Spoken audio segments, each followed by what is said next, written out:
Si Tita Tina, nagagalit kapag binibigyan po ako ng chocolates ni Tito Pogi. Pero ngayon hindi na po kasi, hindi na pupunta si Tito Pogi. Lagi siyang inaaway ni Tita. Patuloy nito na biglang lumungkot ang mukha. Who is Tito Pogi? Tanong ni Dustin. His name is Landel, pero gusto ko po siya tawag Tito Pogi po kasi mabait siya. Nagkatitigan kami ni Dustin. Gusto ko itanong sa kanya na itong si Lander ba na kapatid ni Lian ang ipinadala nito para imbestigahan ang buhay ko at ng anak ko. Parang nakuha nito ang gusto kong itanong nang hawakan nito ang kanang kamay ko. He can explain, sweetheart. Sorry, masyado kasi akong atat na malaman kung sino ang daddy ng anak mo. I knew everything. Napasinghap ako. Tama nga si Mika. Bago pa ako nag-alangan sa sitwasyon ko ay alam na pala nito ang lahat. Nahampas ko ito sa kanyang balikat. Akakainis ka. Alam mo na pala pero hindi mo sinasabi sa akin. Ouch! Masakit, sweetheart. Sabi nito. Don't hurt my daddy. Pupunta na naman siya ng far away pag away mo siya, mommy. Napalabi pa ito at sumiksik sa leeg ng kanyang daddy. Nakapalibot kami ngayon sa pagkainan para kumain ng tanghalian. Lahat ng mga mata ay nakatutok sa aming gawin ni Dustin na para bang sinusuri kami. Ngunit walang nagtatanong. Habang nasa kaliwa ko si Dustin at nakakandong sa akin ang aking anak para subuan. Nasa kanan ko naman si Tina na panay ang kalabit sa akin. Pero patay mali siya lamang ako. Alam kong makulit ito at hindi ako tatantanan sa katatanong. Jack, makararating na agad sa aming magulang ang balitang ito. Nang matapos kumain ay binuhat ni Dustin ang aming anak at pumunta ng sala. Ngayon naman ay kami ang naiwan. Ate, siya pala ang daddy ni Trisha. Sa Tina na hindi na nakatiis. Akalain mo yun? Si Dustin pala ang daddy ni Trisha. Tropa yun ang kakambal ko. Ani Lian. In fairness, super gwapo pala ni Dustin. Hindi ka nalugi. Tanya. Rawr. Si Aryan na umaksyon pa na para bantigri. Nagtawanan pa sa Lian at Aryan sabay apir. I'm so happy for you, Tanya. Sa Grace na hinawakan pang aking kamay. Congrats, te. Sana'y forever na kayo kasama ng baby ninyo. Ani Hana. Salamat sa inyo. Biglang nangilid ang luha ko. Hindi ko akalain na susuportahan ako ng aking mga kaibigan. We wish you all the best, our beautiful Tanya. Si Mika na lumapit sa akin at niyakap ako. Hanggang sa isa-isang nagsilapitan na rin ang iba. Group hugs! Ani Aryan. Matapos ang isang oras ay ibinalik ko sa aking bag ang ilang gamit namin ng aking anak. Dahil kanina pa kating-kating umuwi si Dustin kasama ng aking anak. Isasama ko na rin si Tina. Nakakalungkot man dahil ngayon lang ulit kami magkakasama ng aking mga kaibigan ay wala naman akong magawa. Ingat kayo, Mami Tanya. Si Mika na tumulong pa sa akin na ilabas ang aming gamit para dalhin sa sasakyan ni Dustin. Ingatin kayo. Sabi ko at nginitian ng aking mga kaibigan. Pupunta kami doon. Subukan mo huwag pumayag, Dustin. Mataray na sabi ni Lian na nakatingin kay Dustin. Napakamot naman sa ulo si Dustin habang karga nito sa Trisha. No problem. Sabay ngiti nito. Nagpaalam na rin ito at nauna nang ipinasok nito sa Trisha sa likurang upuan ng mamahaling kotse nito. Tara na, Tina. Sumunod naman sa akin si Tina at sumakay sa likod. Kumaway muna ako habang nakatanaw sila sa akin. Nakaupo ako katabi si Dustin habang nasa likod ang dalawa. Pero bago pa umandar ang aming sakyan ay sunod-sunod na magagarang sasakyan ang biglang pumarada malapit sa aming bahay. Wow, may celebrity bang dumating? Sa Tina na nakatutok ang mga mata sa labas ng bintana. Wow, ang gugwapo naman ng mga yun. Tingnan mo, ate. Sigaw ni Tina. Napalingon din ako at ganoon na lamang ang gulat namin ni Tina nang masilayan ito sa aming bahay. At nakita ko pa ang panlalaki ng mga mata ng aking mga kaibigan na akala mo'y nakakita ng mga multo. Teka, familiar sila sa akin. At nanlaki ang aking mga mata at lumingon kay Dustin na napakalawak ng pagkakangisi. Relax, sweetheart. Hindi naman pwedeng tayong dalawa lang masaya. Dapat sila din. Sabay kindat nito sa akin na halos ikatalo ng aking puso. What do you mean, Kuya Dustin? Si Tina na chismosa. Pero bago pa sumagot si Dustin ay may malakas na kumatok sa bintana ng sakyan. Parehas kaming napalingon. Narinig ko pang suminghap si Tina. Tito Pogi! Impit na tili ni Trisha. Ano to, Dustin? Nagkibit balikat lamang ito at ibinaba ang bintana ng kotse. Baby!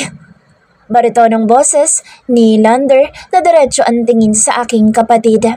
Halos manlaki ang aking mata sa pagtawag ni Lander sa aking kapatid.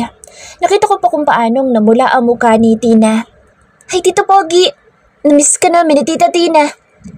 At napakarekta na sinabi na Tricia. Halos mapapikit pa ng mata sa Tina na hindi makapagsalita.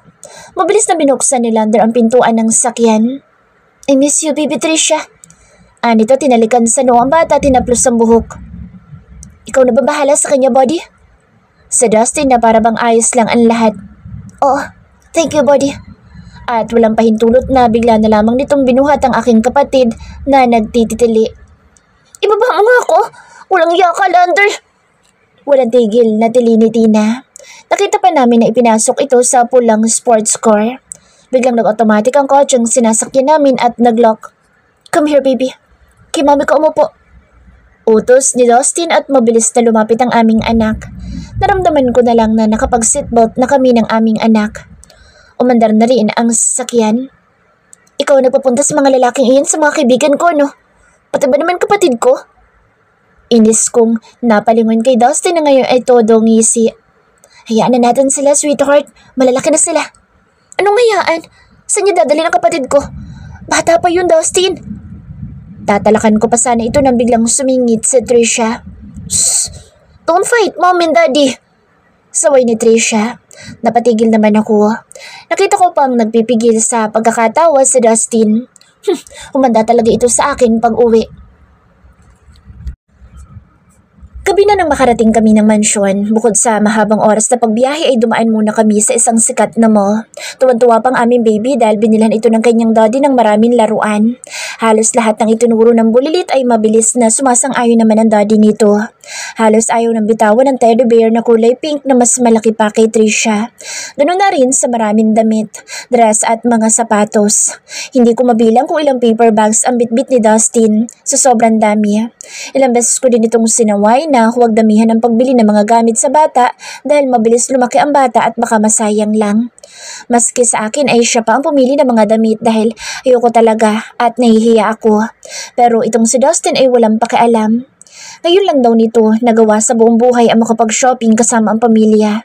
Hinayaan ko na lamang ito dahil ayoko masira ang magandang mood nito. Nakatulog na sa aking kandungan sa Tricia nang binuhat ito ni Dustin. Maingat niya itong kinarga pababa ng sakyan. Sumunod naman ako at nakita ko pang sunod-sunod na sumalubong ang maraming kasambahay at si Nanay Lourdes na napakalawak ng pagkakangiti. Magandang gabi, Sir Dustin. Ma'am Tanya, kumain na po ba kayo? Tanong ni Nanay. Napatingin din ito sa karga ni Dustin na si Tricia. Yes, Nanay. Pakadala na lang po ng pinamili namin sa kwarto ni Tanya. At mabilis na hinawakan ni Dustin ang aking kamay. Nginitaan ko si Nanay at sa iba pang mga kasambahay. Sakay ng elevator ay mabilis kaming nakarating sa kwarto ni Dustin. Maingat itong ibinaba ang aming anak sa kama. Mabilis ko naman itong nilapitan para tanggalin ng sapatos para hindi madumihan ang kama ni Dustin. Nakakahiya naman at mukhang bagong palit lang ng bedsheet at napakabango pa naman. Idagdag pa ang malamig na aircon. Nakita ko lumabas ng kwarto si Dustin. Wala pang 5 minuto ay bitbit na nito ang malaking bag ng mga gamit ni Tricia. Dress her up in pajamas. Abot nito sa akin ng pajama. Tumalikod na ito at pumasok sa banyo. Kaya maingat kong hinubaran ang aking baby at dahan-dahan ko itong binihisan. Nang matapos ay kinumutan ko ito ng comforter. Pagtayo ko ay inayos ko ang ilang mga damit at tinupi ang mga maduduming damit. Bala ko itong dalhin sa kabilang kwarto kung saan ako natutulog. Saktong bumukas ang banyo. Napalingon ako sa gawin ni Dustin na basang-basa pa ang buhok na malamang ay naligo. Nakatapis ito ng tuwalya sa pang-ibaba pero nakasuot ito ng puting t-shirt. Nagtataka man ay hindi na lamang ako nagtanong pa. Dadalhin ko lang sa kabila. Sabi ko habang ipinapakita dito ang labahin. Tumango naman ito kaya lumabas na ako para makapag-shower na rin dahil pakiramdam ko'y nanlalagkit na ako. Nang makarating sa kwarto ay dumiretso ako ng banyo. Inilagay ko sa isang basket ang marurumi at ganun din ang sa akin. Hindi ko alam pero kinuskus ko ng mabuti ang aking katawan sa isiping baka kami ay mag-anuhan. Bigla kong nakurot ang aking pisngi. Ano ba, Tanya? Ang halay mo? Bulong ko sa sarili. Napapailing na lamang ako sa walang kwenta kong iniisip. Kaya mabilis na ako nagbanlaw ng aking sarili. Nang matapos ay binalot kong aking sariling katawan ng puting tuwalya at ganoon na rin sa aking ulo. Pagbukas ko ng pintuan ay halos mapatalon ako sa gulat nang mabungaran ko ang malaking katawan ni Dustin. Nakatukod pa ang kanang siko nito sa gilid ng pintuan na halatang abang na abang. Nakakagulat ka naman, Dustin. Napahawak pa ako sa aking dibdib. He just chuckled pero ang mga matatalim nitong mga mata ay kakaiba. Alam ko nang ibig sabihin nito dahil kabisado ko na mga pagnanasa sa mga mata nito. Sweetheart, parang nangaakit itong tawag sa akin at walang ano-ano ay mabilis niya akong binuhat. Napakapit na lamang ang magkabilang braso ko sa kanyang batok at napayakap pa mga binti ko sa kanyang bewang. Sinunggaban niya ng mabilis ang aking labi at kulang na lang ay kainin nito ang buo kong bibig. Sa paraan ng paghalik nito sa akin ay halatang sabik na sabik. Napaka mapusok ng halik na aming pinagsaluhan. Naramdaman ko na lamang ang malambot na kama sa aking likuran. Bumaba pa nang bumaba ang halik nito papunta sa akin dibdib na kahit pa may balot na tuwali, ramdam kong init ng aming katawan. Napahawak ako ng mariin sa kanyang balikat. Oh shit! Mahinang mura nito at napahinto sa aking paghalik. Bigla ko natigilan nang makita ko sa mukha nito ang sakit nung mahawakan ko ang balikat nito. Mula kaninang umaga ay napapamura ito sa tuwing nahahawakan o nahahampas ko ang balikat nito. May masakit ba sa'yo? Seryoso kong tanong. Tumitig muna ito sa akin at umiling. No, let's continue. At akmang halikan nito akong muli pero pinigilan ng dalawang kamay ko ang magkabilang pisngi nito. Baka sa mukha nitong pagkagulat at dismaya. Sweetheart, bumangon ako't seryoso tumingin dito. Hubad, utos ko. Huwag na, sweetie. Makakapasok pa rin naman ako sa'yo. Pagbibiro pa nito. Tinaliman ko ito ng tingin. Kubarin mo ang damit mo kung ayaw mong punitin ko yan. Pagalit akong nakatingin dito. Nagulat naman ito sa reaksyon ko pero hindi naman kumikilos at nakatingin lamang sa akin. Kaya sa inis ko yung mabilis ko itinaas ang damit nito at ganoon na lamang ang gulat ko nang makita kong napakalaking benda nito sa katawan. Mula balikat hanggang sa kalahati ng katawan nito ay nakabalot ng puting benda. Bakas pa ang pulang likido. Bigla akong napasinghap. Ano nangyari sa'yo, Dustin? Halos manginig ang aking kamay nang hawakan ko ang katawan nito. Something happened. But don't worry, sweetheart. Malayo ito sa bituka. See? May obs pa rin naman ako. Pagbibiro pa nito na hindi naman nakakatawa. Kailan mo pa huling pinalitan yan? Tukoy ko sa nakabalot nito sa katawan. Parang ayaw pa nitong sumagot kaya hinampas ko ito sa kanyang obs. Sumagot ka ng maayos kung ayaw mong masapak. Pagbabanta ko, nakita ko pa sa mukha nitong amusement. Para bang tuwan-tuwa pa. Yesterday, I think. Parang nag-isip pa ito, kaya napailing na lamang ako. Bumangon ako at bumaba ng kama. Inayos ko ang tuwalyang nakabalot sa aking katawan. Where are you going, sweetheart? Diyan ka lang. Huwag kang aalis kundi yari ka sa akin. Pagbabanta ko nang hindi lumilingon dito. Mabilis akong kumuha ng underwear at malaking t-shirt. Pumasok ako sa banyo para magbihis. Nang matapos ay kinuha ko sa cabinet ang medicine kit. Paglabas ko ay nakita ko pang komportableng nakahiga sa Dustin habang ang dalawang kamay nito ay nakaunan sa kanyang ulo. Wala na rin itong suot na pang itaas. Lumapit ako sa kanya at napalingon ito sa akin. Tumayo ka't gagamutin ko yung sugat mo. Sumunod naman ito sa akin. Wala nagsasalita sa amin dalawa. Habang nililinisan ko ang sugat nito, mukhang tinamaan ito ng bala ng baril dahil sa hugis ng sugat nito. Napapikit pa ito dahil alam ko mahapdi pa ang mga sugat nito sa likuran. Maski ang balikat nito ay nilinisan ko. Nang matapos ay kumuha ko ng malinis na bandage at maingat ko itong binalot sa katawan ni Dustin.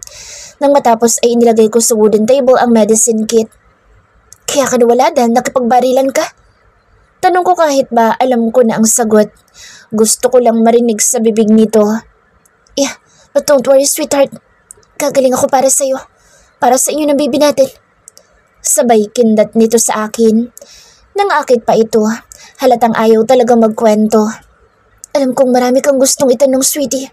Marami tayong dapat na pag-usapan pero pwede bang bukas na lang? Biglang pumungay ang mga mata nito. Hindi ko na ito kaya, sweetheart. 2 weeks tayong hindi nagkita. Sobrang namiss ko, sweetheart ko. Sabay hila nito sa akin kaya napaupo ako sa kandungan nito. Mukhang mapapalaban na kami ngayong gabi dahil hindi na makapaghintay si Dustin na panay na ang himas sa aking hita. Huwag mo na ngayon. Kailangan mo magpagaling at baka mabinat ka. Masuyo kong hinapros ang pisngi nitong mabuhok. Kahit mukha itong napabayaan, ang itsura ay sobrang gwapo pa rin nito sa aking paningin. Ayos lang ako, sweetheart. Kahit may sugat ako, mas malakas pa rin ako sa kalabaw. Kahit makapitong rounds pa tayo, kayang-kaya ko yan.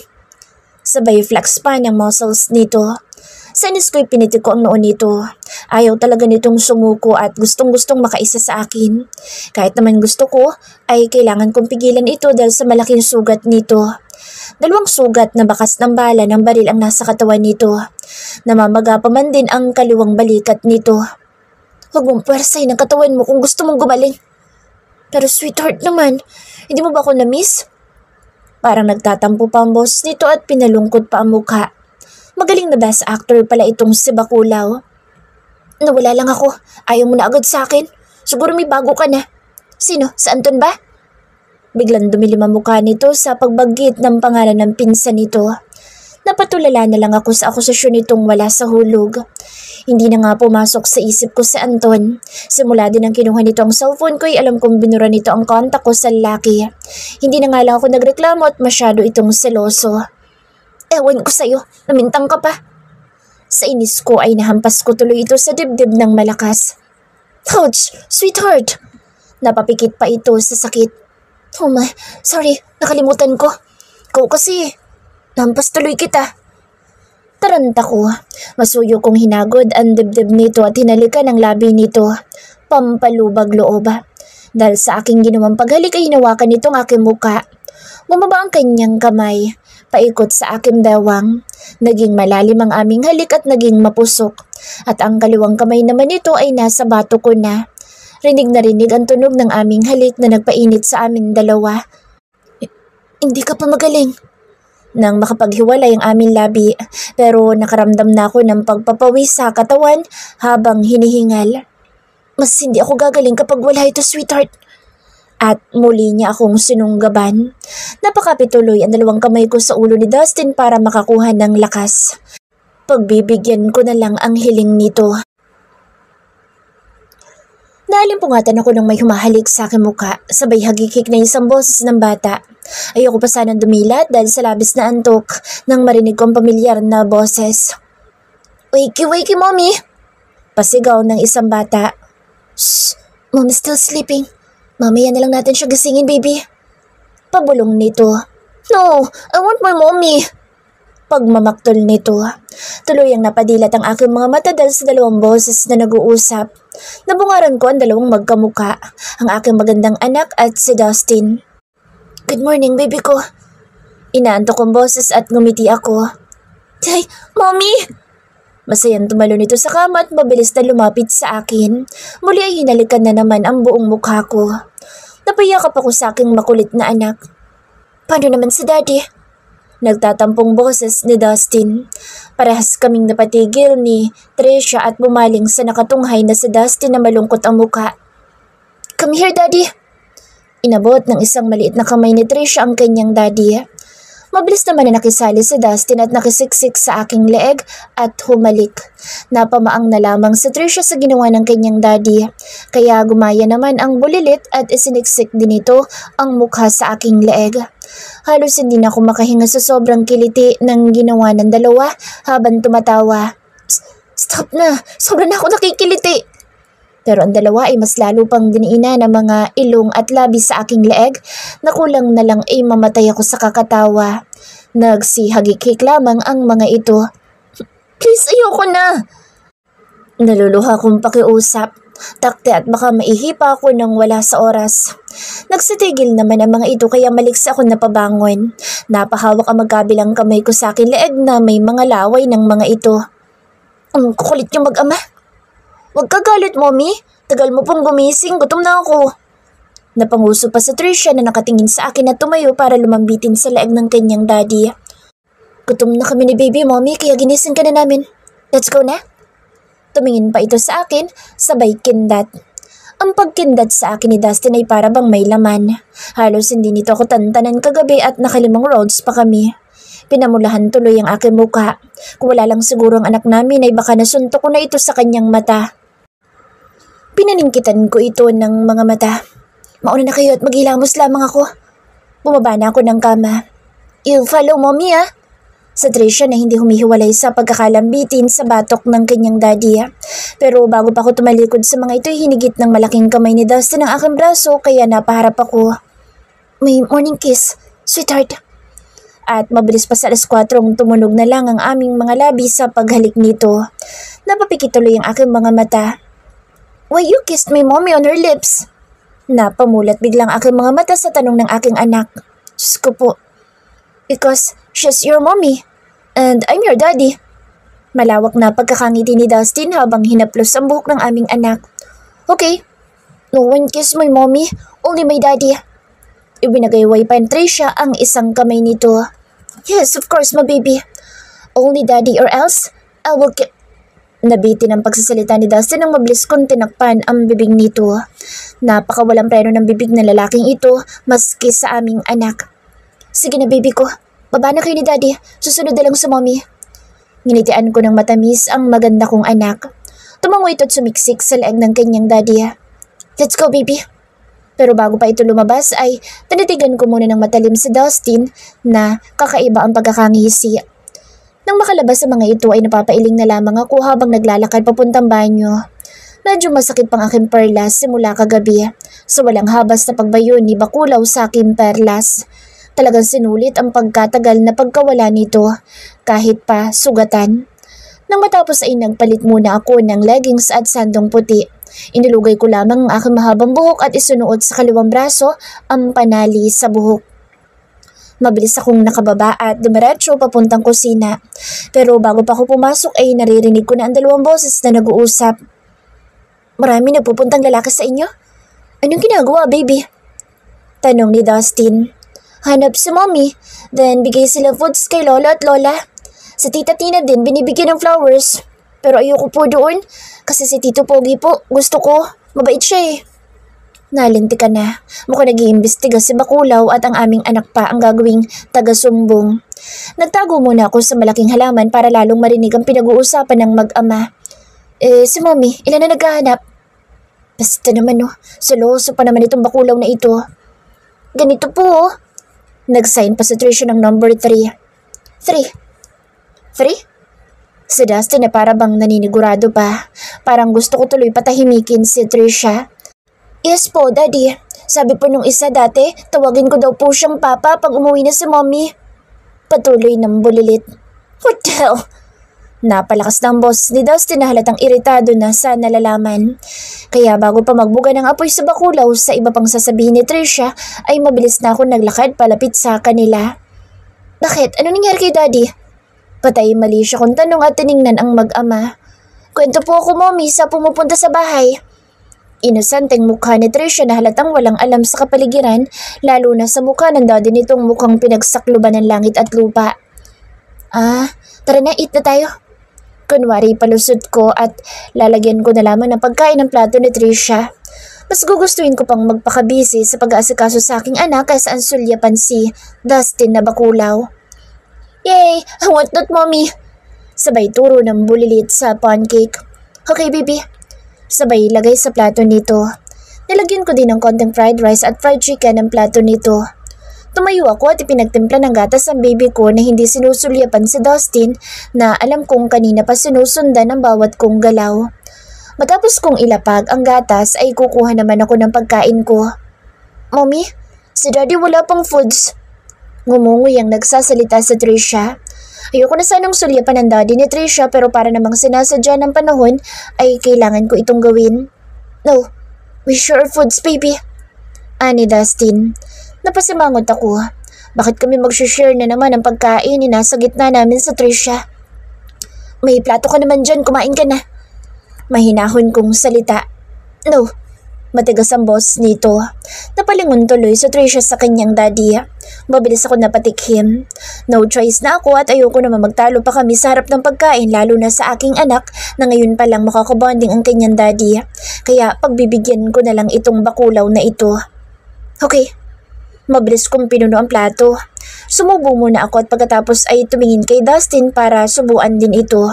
Mukhang kanina pa ito ready dahil ang kaliwang braso nito ay umabot sa sandalan ng aking likod kahit pa napapagitnaan namin sa Trisha.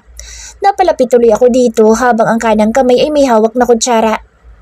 Ah, sabi ko habang sinusubuan si Bakulaw. Mommy, ako din. Nakatingala sa Trisha na nakatingin sa amin. Sure, baby. At kinuha ko ang kutsara nito para pakainin din. Kaya ang ending, dalawa na silang sinusubuan ko. Hindi na ako nagreklamo kay Dustin na Bakulaw dahil mukhang naging good mood na ito. At ito ang unang pagkakataon na magkakasama kaming pamilya. Masayang pamilya. Sa aming maghapon ay talaga namang nag-enjoy ang aking anak sa pakikipaglaro sa kanyang daddy, lalo na sa kanyang malaking teddy bear na mas malaki pa sa kanya at halos hindi na mahiwalay sa kanyang katawan. Masaya akong pinapanood ang aking mag-ama hanggang sa nakatulog na lang si Trisha sa sobrang pagod ng paglalaro. Kaya binuhat ito ni Dustin at pinatulog sa kwarto na aking tinutulugan. Pwede na ba tayo mag-usap? Untag ko kay Dustin matapos nitong ihiga ang aming anak. Lumingon ito sa akin at tinitigan ako. Okay, sweetheart. Masuyo niya akong hinila palapit sa kanya at biglang binuhat paharap sa kanya kung kaya ay napakapit na lamang ang aking mga braso sa batok ni Dustin at yumakap ang aking mga hita sa bewang nito. Ang bilis mo talaga no? Mahina akong saway dito. Of course, sweetheart ko. At mabilis na hinalikan ako. Ibinaba ako sa kama ni Dustin at tumabi ito sa akin. Napahawak tuloy ang kaliwang kamay ko sa mukha nito. What do you want to ask? Malambing nitong pagkakasabi. Lahat. Pwede, lahat-lahat.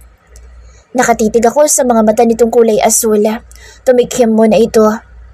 Before we met, 4 years ago? Tumango ako. Yes, please. Hinalikan muna ako nito sa aking labi bago magsalita. I was in military 4 years ago. Isa yung special training na kinikilala ng matataas na uri ng militar. Big Boss is the founder of our secret organizations called Bratstvu or Brotherhood. Marami kami sa bawat batch at 10 na lang sa amin ang natira na hanggang ngayon ay magkakasama pa rin. We passed the training after 2 years in Russia. Pagkatapos ay umuwi ako para magpahinga. Even my family didn't know about this. He chuckled. Then one of my buddies taken me into the bar. Ayoko sana dahil hindi naman ako mahilig pero ayun nga. Nagulat na lamang ako na ginamit ng card ko para magbayad ng isang gabing aliw. Ang gago kong kaibigan na mahilig sa babae. So I agreed dahil matagal-tagal na rin ang huli ako nakatikim ng babae. Napatigil ito sa pagsasalita at tumingin sa akin. Ako naman ay sumama ang mukha. Hindi ko alam dahil sa pagsabi nitong huling nakatikim ng babae o dahil alam ko na ang kasunod ng kwento nito. Masuyo naman itong hinaplos ang aking buhok. Bigla ka nalang pumasok sa kwartong iyon.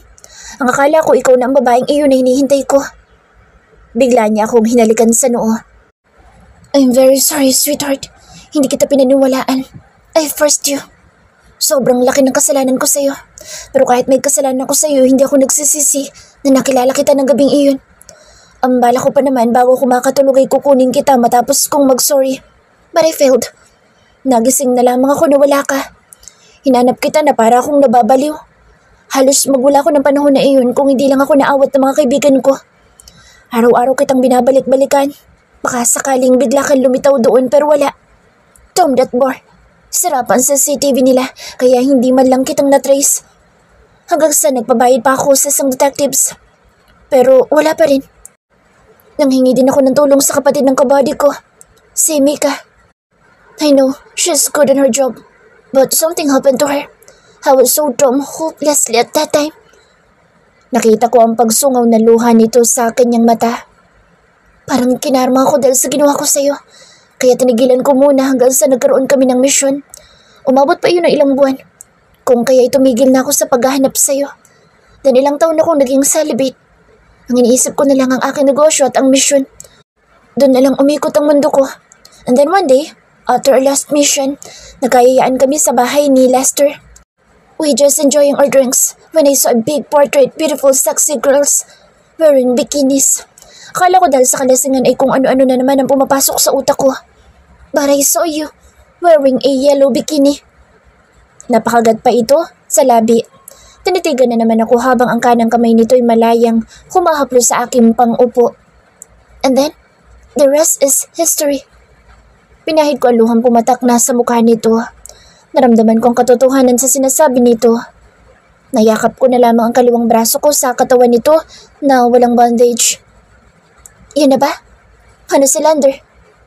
Gusto ko pa itong magkwento. Napangiti ito. I forced him. Kahit nag-resign na siya sa pagiging detective ay tinakot ko. Isusumbong ko kay Big Boss kung hindi niya ako tutulungan. Tumawa ito. After a week, alam ko na ang sagot. Kahit hinihintay ko ang DNA ng baby natin ay alam ko sa puso ko na anak ko si Tricia. Napamaang na lang ako sa sinabi nito pero walang salitang lumabas sa aking bibig. But that assholes ay nalawat first sight sa kapatid mo. Kaya nasayahan sa pagtira doon. Napahalakhak ito ng tuluyan. Mga gonggong pala kayong dalawa. Hindi ko na napigilang lumabas sa aking bibig. But my sweetheart, pupuntahan natin ang parents mo. I know everything what happened to you and your family. Nanlaki ang aking mga mata sa sinabi nito at biglang kinabahan.